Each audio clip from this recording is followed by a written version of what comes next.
Assalamualaikum warahmatullahi wabarakatuh.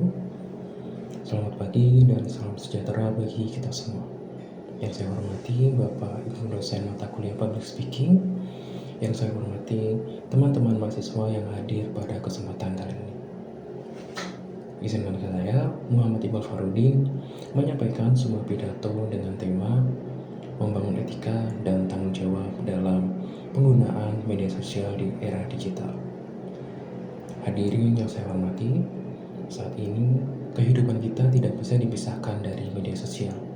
Data dari Biar Sosial dan Kepios menunjukkan bahwa lebih dari 61% penduduk Indonesia aktif menggunakan media sosial dengan waktu rata-rata lebih dari 3 jam per hari. Angka ini mengabarkan betapa besarnya pengaruh dunia digital dalam kehidupan kita sehari-hari. Namun, semakin besar penggunaan, semakin besar pula tantangannya.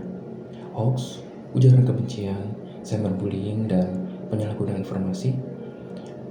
Melihat fenomena ini sangat penting bagi kita, terutama generasi muda, untuk memahami bagaimana etika dan tanggung jawab harus diterapkan dalam setiap aktivitas digital. Oleh karena itu, melalui pidato ini saya ingin mengajak kita semua bersama-sama membangun budaya bermedia sosial yang lebih sehat, santun, dan bermanfaat. Dampak negatif penggunaan media sosial. Media sosial bisa menjadi ruang belajar yang luas, namun juga dapat menjadi tempat munculnya berbagai persoalan.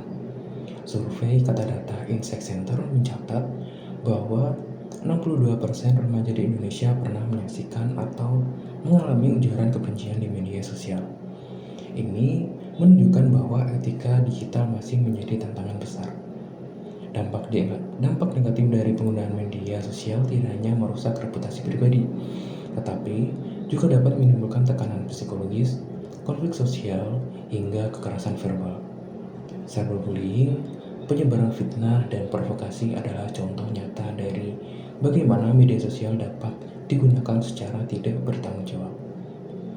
Contoh perilaku beretika di media sosial. Etika digital sebenarnya sederhana, sama seperti etika di dunia nyata.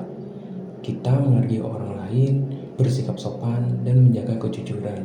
Namun, dunia digital sering membuat orang merasa bebas berkata kasar karena merasa tidak terlihat. Beberapa bentuk etika digital yang dapat kita terapkan. Yang pertama, tidak membagikan informasi tanpa verifikasi. Yang kedua, menggunakan bahasa yang santun dan tidak menjatuhkan orang lain. Yang ketiga, menghargai perbedaan pendapat. Yang keempat, tidak menyebarkan informasi pribadi orang lain tanpa izin.